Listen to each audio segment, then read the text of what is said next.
का मी असं म्हटलं प्रकाश योजना सुद्धा सुंदर आहे, कारण बऱ्याचदा सगळा प्रकाश जो काय असतो तो आमच्या इथे डोक्यावर असतो. जो काही 2 तास पाडायचा तो तुम्हीच पाडा प्रकाश, त्यामुळे चेहरे दिसत नाहीत, संभ्रम राहतो. आहेत की झोपली आहेत माणसं, पण इथे सगळ्यांचे चेहरे मला छान दिसत आहेत. आपण सगळे छान अत्यंत उत्साहाने कीर्तनाला बसलेले आहात याची मला जाणीव आहे. सगळं कशा करता चालू आहे मला सांगा. आपण इथे बसलो आहोत कशा करता? सुखा करता, आनंदा करता. जो आनंद आम्हाला प्रपंचात मिळत नाही, कारण रोजच्या धकाधकीच्या धावपळीच्या जीवनाने फक्त आमची वखवख वाढवली आहे. पण भक्ती आणि अध्यात्म या 2 गोष्टी अशा आहेत, माणसाला मिळालेल्या आनंदामध्ये तृप्त आणि समाधानी राहण्याची वृत्ती आम्हाला या माध्यमातून मिळाली आहे. ही वृत्ती आम्हाला भक्तीने शिकवली आहे. जीवनात नसलेला आनंद मिळवायचा कसा आणि आहे तो आनंद वाढवायचा कसा, हे ज्याला कळलं त्याला भक्त म्हणतात. बरं, ज्याच्या माध्यमातून कळलं त्याला उपासना म्हणतात. ज्याच्यामुळे चित्तवृत्ती प्रशांत होते. विठ्ठल विठ्ठल विठ्ठल विठ्ठल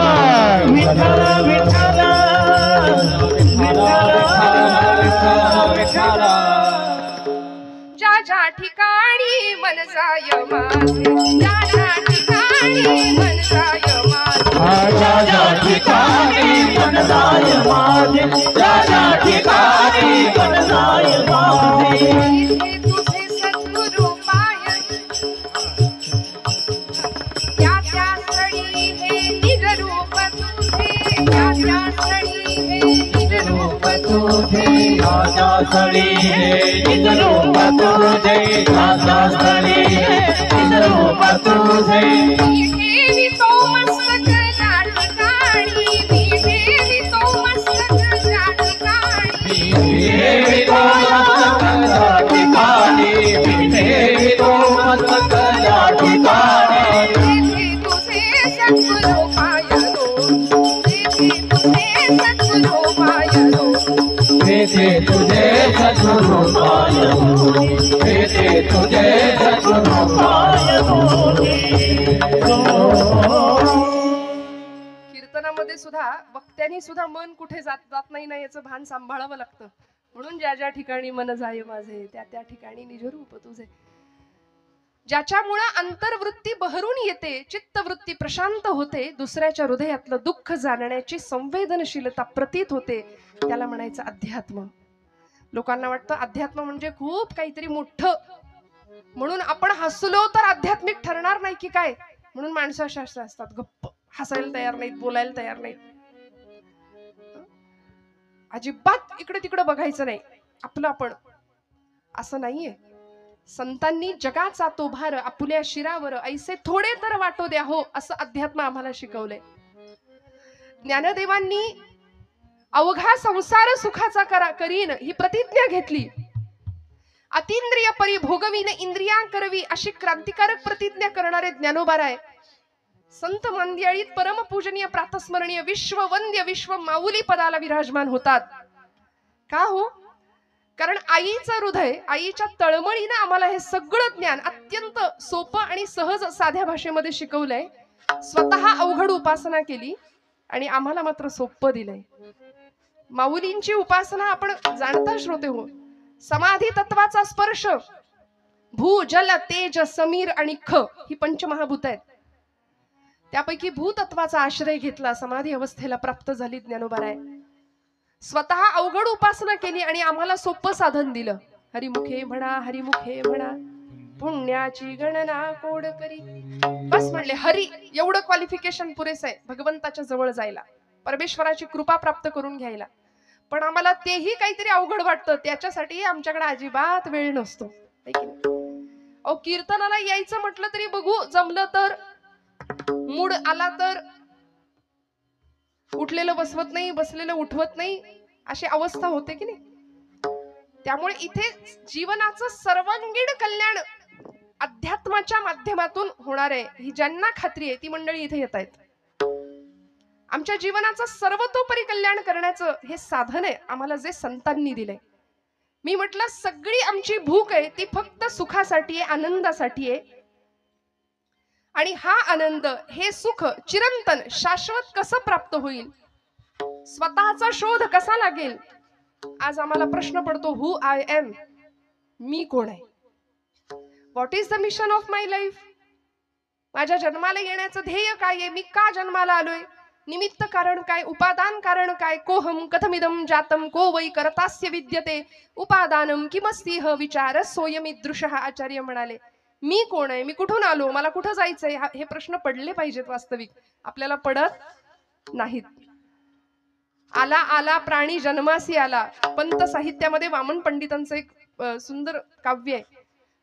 झाला झाला झाला वाढला थोर झाला, केला केला व्यापही सर्व केला, आणि गेला गेला बापुडा व्यर्थ गेला. पहिला पै गाठी मारून सगळा पैसा सेव्हिंगला गेला. काहींनी स्वीज मध्ये नेऊन ठेवला. उष्ट्या हातानं, जुनी म्हण आहे, कावळा सुद्धा कधी हकलला नाही.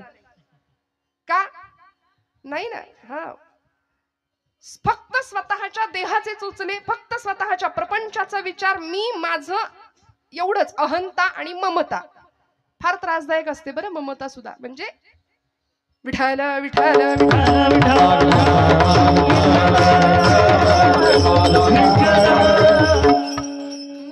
मी माझं यामध्ये आम्ही गुंतून गेलो, आणि यातून बाहेर पडणं फार महत्वाचं असतं.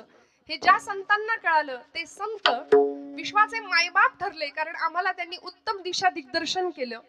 आणि खऱ्या अर्थी ज्यांच्या चरणावर जाऊन जीवनाचं सर्वतोपरी कल्याण करावं, असे एकमेव जर कोणी असतील तर ते संत आहेत. म्हणून तुकोबराय आजच्या अभंगाच्या प्रथम चरणात आम्हाला सांगतात, संताचे पायी हा माझा विश्वास, संताचे पायी हा माझा विश्वास, संताचे पायी हा माझा विश्वास, संताचे पायी हा माझा विश्वास, संताची पायी हा माझा विश्वास,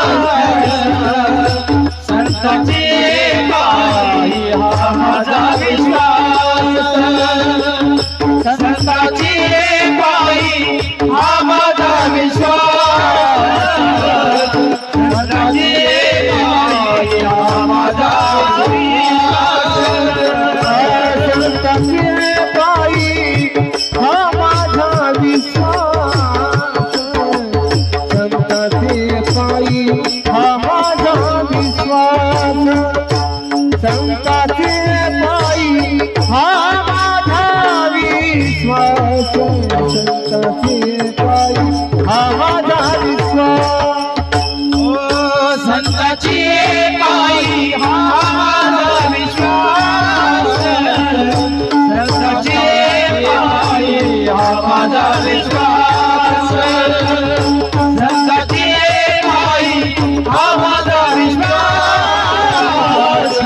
संताचे पायी हा माझा विश्वास, हा सर्व भावे दासा झालो त्यांचा बोला, सर्व भावे दासा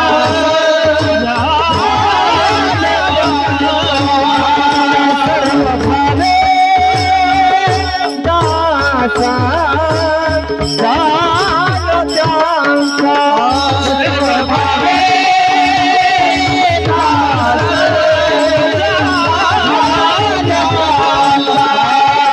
माझे हित करीती सखा,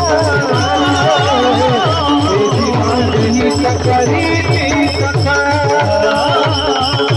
माझे हित करीती सखा, माझे हित करीती सखा, माझे हित करीती सखा, माझे हित करीती सखा, माझे हित करीती सखा, माझे हित करीती सखा.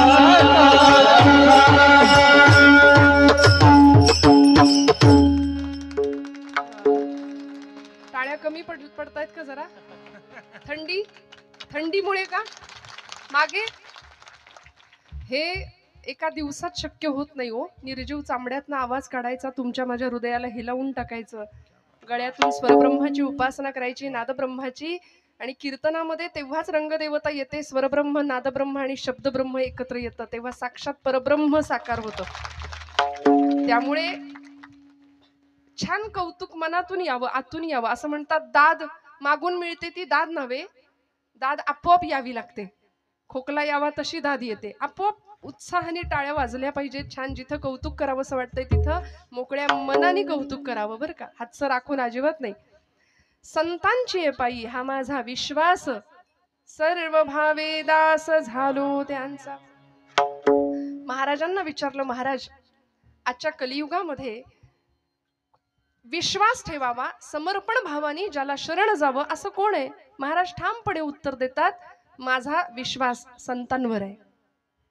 इंग्रजीमध्ये ट्रस्ट आणि बिलीव असे दोन शब्द आहेत.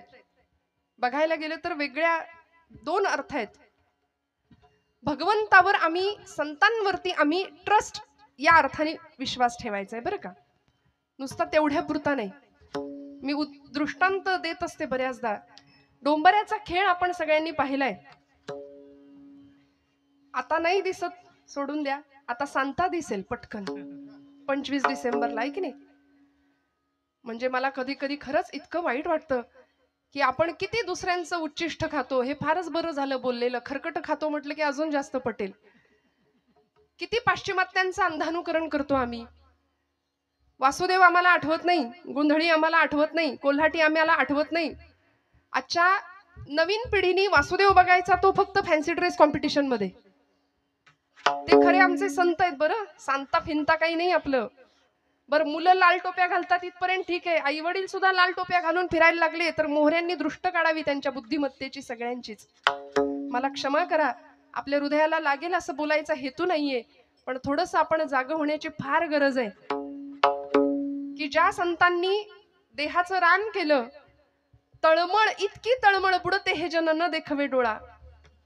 घटिका गेली, पळे गेली, तास वाजे झणाना, आयुष्याचा नाश होतो रामकार्य म्हणाना. म्हणून समाज स्वास्थ्याचं संजीवन कुठं मिळतंय का म्हणून अंतर्बाह्य करचळणारे हे संत घरदार सोडून द्यावं, रानावनात फिरावं. वास्तविक तुकोबराय सुद्धा म्हणतात, आम्ही इथले नाही, आम्ही वैकुंठवासी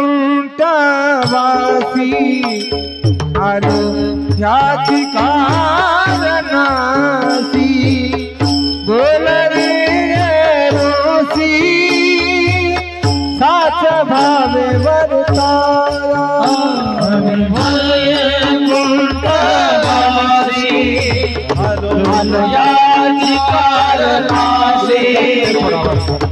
बोलिले रोसी साच भावे वर्ताया.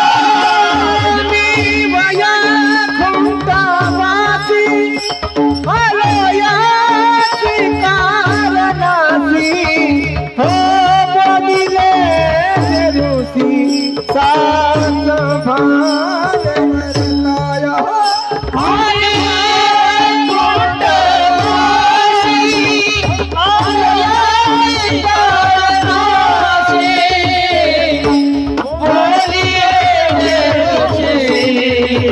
साच भावे वर्ताया. मार्ग आडराणी भरते जग. आहुतीचा भाग देवराज सेवो.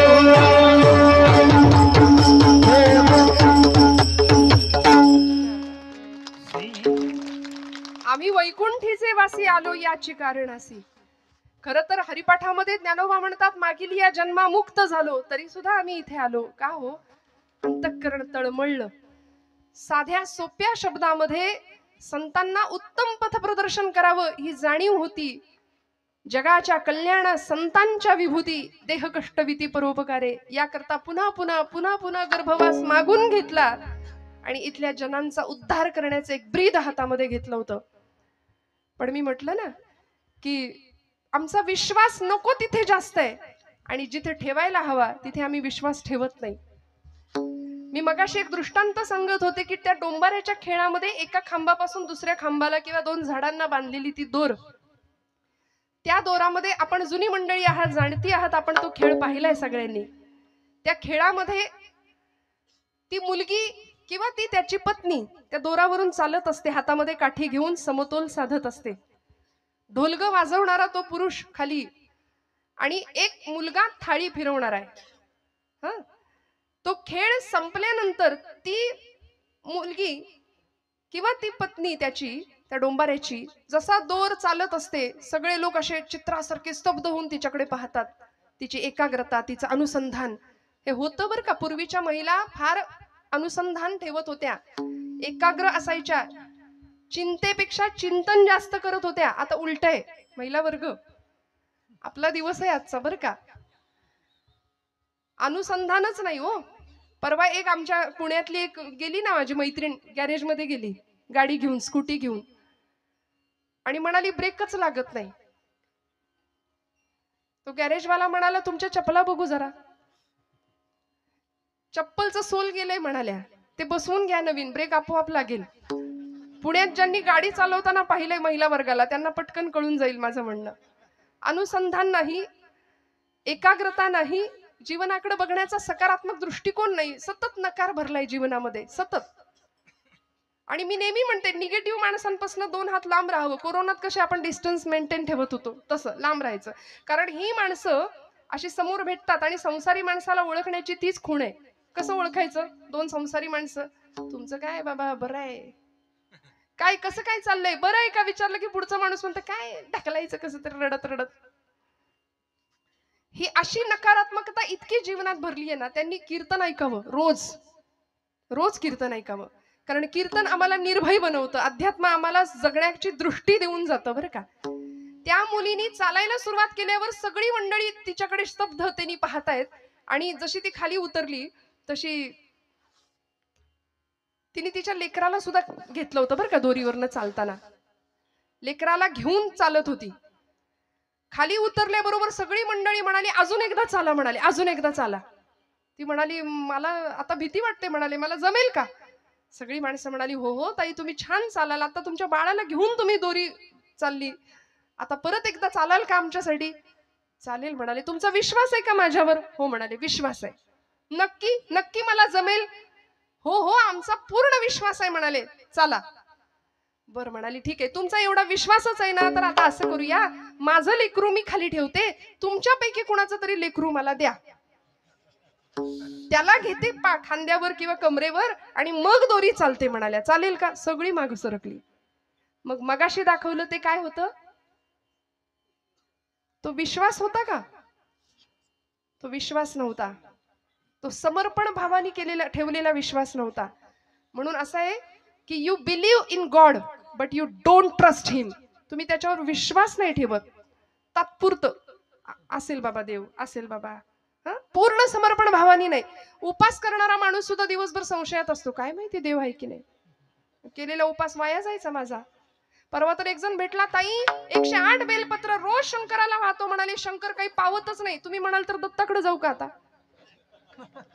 विश्वास नाही, प्रपंचामध्ये विश्वास नाही, जीवनामध्ये विश्वास नाही. तुकोबाराय संतांवर विश्वास ठेवायला सांगतात.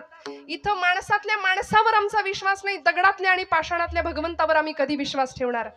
तो भगवंत दाखवून देणाऱ्या संतांवर आम्ही कधी विश्वास ठेवणार. कारण आम्ही प्रचंड, थोडा वाईट शब्द वापरते, नतद्रष्ट माणसं आहोत की आम्ही लबाड आहोत. लबाड भक्तीच्या प्रांतामध्ये आम्ही लबाड भक्ती करतो. बरं, परमेश्वराकडे सकामतेने जातो. काही हवं असलं तरच त्याच्याकडे जातो. काय हवं होतं माझ्या नामदेव महाराजांना. आईने सांगितलं नाम्या जा पांडुरंगाला नैवेद्य अर्पण करून ये. माझ्या आवडीचा दृष्टांत आहे आणि आपल्या सगळ्यांच्या माहितीतला किस्सा आहे हा, नामदेवांच्या चरित्रातला.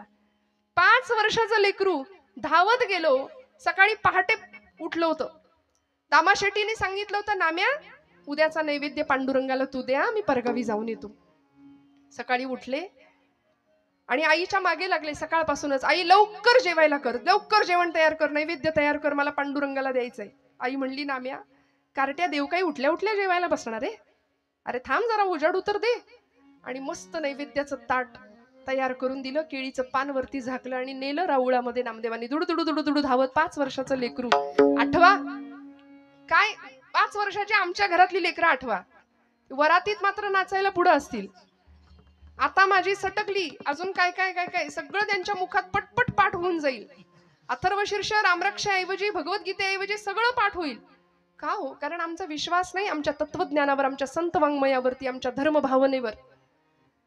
परवा अमेरिकेमध्ये टेक्सास नावाच्या शहरामध्ये, अलीकडची गोष्ट आहे बरं, 10,000 विद्यार्थ्यांनी, तिथल्या शाळेतल्या 10,000 मुलांनी एकत्र गीता पठणाचा अभ्यास केला. एकत्र गीता पठण केलं होतं. या टाळ्या तुम्ही वाजवताय अमेरिकेतल्या पोरांसाठी, या टाळ्या आपल्या पोरांसाठी वाजल्या पाहिजेत. एकत्र गीता पठण 10,000 मुलं, त्यांना म्हणता सुद्धा येत नाही, ते हरे राम हरे कृष्ण असं म्हणतात. आणि आमची मुलं, आम्हाला का नाही वाटत संध्याकाळ झाली की दिवे लागणीला बसलीच पाहिजेत कार्टी देवापुढे, आईने जवळ घेऊन बसलंच पाहिजे, पाठे पर्वचे शिकवलेच पाहिजे. नाही काही आलं, हरिमुखे म्हणा हरिमुखे म्हणा, पुण्याची गणना कोण करी. सोपं, किती सोपं सांगितलंय हो. मी नेहमी म्हणते, माता भगिनींनी रोज स्वयंपाक करताना हे सगळं म्हटलं पाहिजे विश्वासाने. संतांवर विश्वास असेल तर संतांनी दाखवलेल्या मार्गावर आम्ही नीतिमत्तेने आणि डोळे झाकून चालू. पण तिथेच आमचा विश्वास कमी पडतोय थोडासा. महाराज म्हणतात, माझा विश्वास त्या चरणांवरती आहे. आमचा विश्वास नाही म्हणून जेवताना आदळापट फार तर भांड्यांची होईल, पण भोजन बनवताना, भाकरी थापताना, पोळी करताना, कणिक मळताना जर आम्ही म्हणू ना, देवाची द्वारी उभा क्षण भरी, तेणे मुक्तीचारी साधी येल्या, मस्त गोळे बनवायचे, पिठात बुडवायचा, किंवा भाकरी थापताना लाटायला घ्यायची चपाती, हरिमुखे म्हणा हरिमुखे म्हणा, पुण्याची गणना टाकायची तव्यावर, असोनी संसारी जिव्हे वेगू फुगली बघा, वेदशास्त्र उभारी बाह्या सदा, ज्ञानदेव म्हणे व्यासाची खुणा. असं करता करता हरिपाठाच्या संस्कारातनं तयार झालेली पोळी जर आमच्या लेकरांनी खाल्ली तर का नाही घराघरात ज्ञानोबांचा संस्कार निर्माण होणार? मला सांगा तुम्ही. 5 वर्षाच्या नामदेवानी गुणाई मातेला सांगावं, आई दे ग ताट. धावत गेले दुडू दुडू दुडू आणि पांडुरंगासमोर उभे राहिले, राऊळामध्ये आले, मंडल केलं, ताट ठेवलं, पाणी फिरवलं आणि म्हणले, करा सुरुवात. एवढे अर्जवाना देव जेवणार आहे का हो? आमच्याकडून जेवलाय कधी? इथे पाठवू देत. देव जेवलाय का आपल्याकडून कधी? बर, देव जेवताना कधी आपल्या डोळ्यात पाणी येतं का? बोला, खरं सांगा महिला वर्ग. आपलं लेकरू जर जेवलं नाही एखाद दिवशी तर मात्र दिवसभर बाई गो, काय खाल्लंच नाही लेकरांनी, काय खाल्लंच नाही आज. प्रपंचासाठी आम्ही रडू, देवासाठी आम्ही नाही रडणार. नामदेव महाराज रडले देव जेवत नव्हता म्हणून. देवा करा सुरुवात, कितीतरी वाट बघितली. देवा जेव रे बाबा जेव. अरे आज मी आलोय, रोज माझे बाबा येतात म्हणून काही चवण्या ढवण्या लावल्यास की काय? म्हणलं जेव बाबा, बऱ्या बोलानी जेव. तरीही देव जेवे ना एक क्षणाला. आता जर जेवला नाहीस ना, चुलीतलं लाकूड आणीन म्हणला. आणि आई आपल्याला घरी जे करते ना ते सगळं तिथं चाललं होतं. जळक्या लाकडानं मारीन म्हणाले तुला. तरीही देव हाले ना, बोले ना, जेवे ना. आणि एका क्षणाला नामदेव महाराज सांगतात, पांडुरंगा बाबा येतील, मला विचारतील, नाम्या देव जेवला नाही करे? मग त्यांच्या हातून मार खाण्यापेक्षा तुझ्या इथं पायरीवर डोकं आपटून जीव देतो म्हणाले. आणि म्हणून धावले नामदेव महाराज. पायरीवर डोकं आपटणार, थाडकन. डोक्याला लागलं नाही, गाभाऱ्यातनं आवाज आला, डोक्याखाली मऊसर हात लागावा की काय. आणि गाभाऱ्यातनं आवाज यावा, नाम्या नाम्या. अरे दगडाचा देव कधी जेवतो का रे?